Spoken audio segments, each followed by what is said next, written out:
All right, welcome back to eSIM Studios. I'm recording on the Samsung Galaxy S25 Ultra, and we have Samsung news today. Big news in regards to the S26 series. So we got about 3 pieces of information, so bear with me. We're gonna roll right through these. I'm not gonna take this video too long, right? So let's get into the first piece of info. We know that the S26 Edge is going to be canceled, right? And they're just going with the Plus model. Now, it seems like they're going through an identity crisis a little bit, and we can explore that somewhat because the news that we got coming out of Samsung now is that they are dropping the Pro labeling off of the S26. So we got the news a couple months ago that Samsung was going to add a Pro moniker, a Pro name to the end of the standard S26 model, the base model. It was going to be called S26 Pro and not S26. And we were all kind of like, okay. I mean, it does have Pro level specs, right? It's probably one of the best small devices that you can buy, Android wise. And now they're dropping the Pro naming. Okay. Now, why do I say identity crisis? And we're going to get into the other news, but real quick. So I know in the past you've heard me kind of joke that these companies need to hire somebody like me or you just as a common sense hire. Like, does this make sense? Does this not make sense? Because I would have told them right off the bat, no, it doesn't make sense. And the style, the look, the design of the S26, upcoming S26 Edge that they just canceled, looks too much like an iPhone. And you adding a Pro name to the base model makes you look like you're copying Apple. And these earbuds that you came out with makes it look like you're copying Apple. I wish Samsung would just stop. Look, you can hire me. I will offer you my services. You can hire somebody else, one of our viewers. And look, I know. So I know for sure there's a couple of people in Team Pixel that are employed by Google that are subscribed to the channel. I know I have a couple of Samsung employees that work for Samsung Mobile, US Mobile, that are viewers of the channel. And I'm going to add Samsung in this video. You need a common sense person somewhere within the company that you need to run things by and ask this person, does this make sense? Now, of course, we're just on the other end. We don't know the behind the scenes, the budget. We don't know the stuff that goes into some of these things.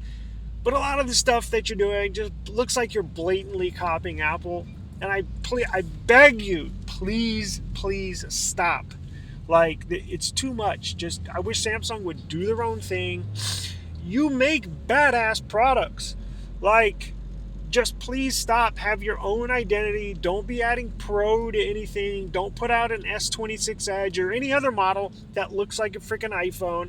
Just stop, right? Xiaomi is one thing. They're China, whatever. They copy everything. So it is what it is. But Samsung, we hold you to a higher standard, right? So please be your own company, do your own thing, and just stop with all this copying Apple stuff. Like, it's embarrassing. Please. I want to be happy and proud of my Samsung device, and I want to brag about it. I don't want it to have a Pro name because Apple has already got that. I don't want my earbuds to look like AirPods because Apple's already got that. I don't want any future phone to look like an iPhone 17 Pro. Apple's already got that. So now that we got that out of the way, let's move on to the second thing. The Samsung Exynos 2600 CPU. So don't be fooled. There is clickbait out there saying the entire lineup of the upcoming S26 series is going to sport the Samsung Exynos 2600. Don't be fooled, because it's only half true. So here in America, if you're watching this outside of America, that statement would be true. The entire lineup, S26, S26 Plus, and S26 Ultra, you're going to have the Exynos 2600 CPU. And it's not a bad thing. We'll get into that in a second. But if you're in the US, the S26 Ultra is still going to have the Qualcomm Snapdragon 8 Elite Gen 5. Now, in America, the S26 and S26 Plus are going to have the Samsung Exynos 2600 CPU. Only the S26 Ultra in the United States is going to have the Snapdragon 8 Elite Gen 5, which is good because it wouldn't be such bad news. The only thing I would be concerned about if you want to get the Plus or the base model is the modem. I don't know what modem Samsung's putting in the Exynos. I just don't know. It could be the 5400 that's in the Pixel. They could upgrade it to the 5500. I have no clue. But remember, the Exynos 5400 modem that's currently out right now does not get T-Mobile's new 5G advanced network. Only the Snapdragon does. So that's why I would lean towards Snapdragon. Now, let's get into the power of the Exynos 2600. There's a new leak that came out saying it is so powerful that it blows away the Apple A19 CPU that's in the new iPhones, and it blows away the Snapdragon 8 Elite Gen 5. Say what? So leaked benchmarks show the Samsung Exynos 2600 CPU slightly beats out in benchmark scores the A19 that's in the iPhone and the Snapdragon 8 Elite Gen 5, the new one. Slightly beats it in CPU performance on Geekbench and benchmark scores. Where it blows it away is in GPU performance. So Samsung teamed up with AMD, and AMD implemented some of their GPU technology. I don't know. I have not honestly looked into it that much, but I do know Samsung worked hand in hand on this GPU that's inside the Exynos 2600. In the GPU benchmark scores, blow away MediaTek's flagship CPU, Apple's flagship CPU, and the Snapdragon CPU. The GPU performance does. I mean, it blows it away. Blows the Apple GPU and GPU performance by like 40%. Blows away the Snapdragon 8 Elite Gen 5 GPU by like 27%. It's staggering. So it has ray tracing. It's got everything, right? So AMD really stepped the game up. Now, the new the new Exynos 2600 CPU is on a 2 nanometer node, new GAA packing process, state of the art, right? While the Snapdragon 8 Elite Gen 5 is on a 3 nanometer node, the MediaTek 3 nanometer node, the A19 3 nanometer node.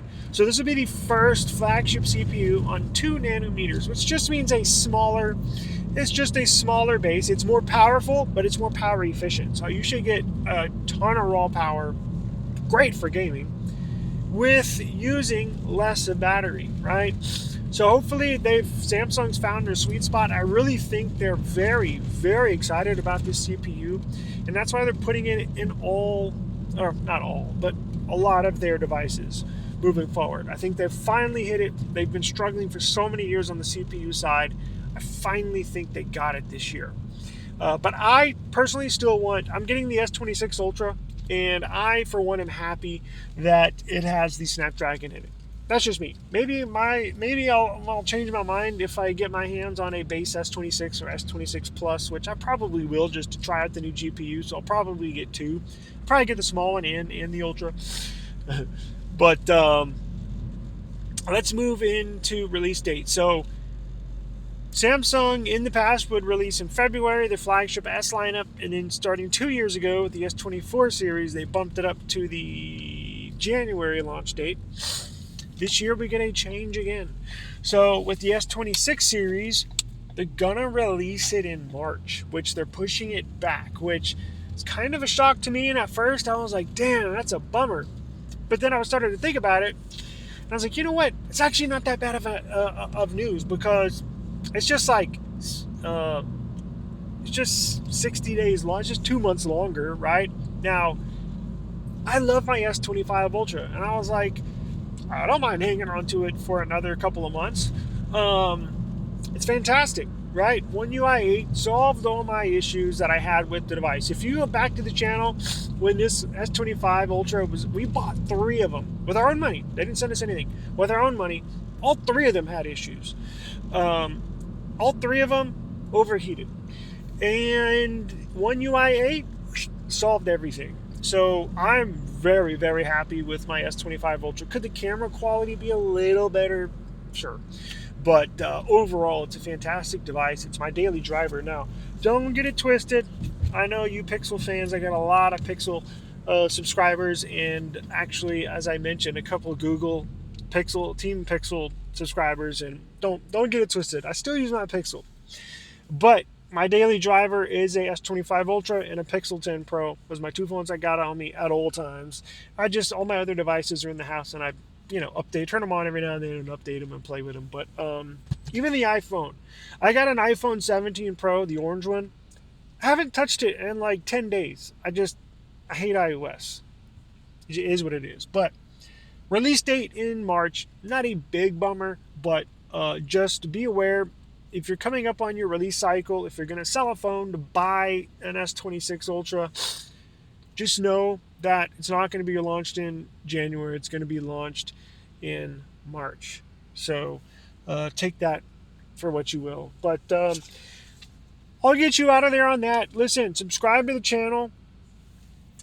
We got more giveaways coming up. So I gave away a $100 mouse. We ran a giveaway last week. I got 2 more. I got 2 more gaming mouses, about $100 each. I think one's $130. You can keep it. You can sell it.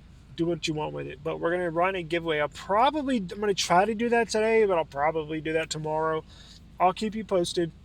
And I got a new website. I built a new website for my merchandise. So I have new t-shirts. I got hats.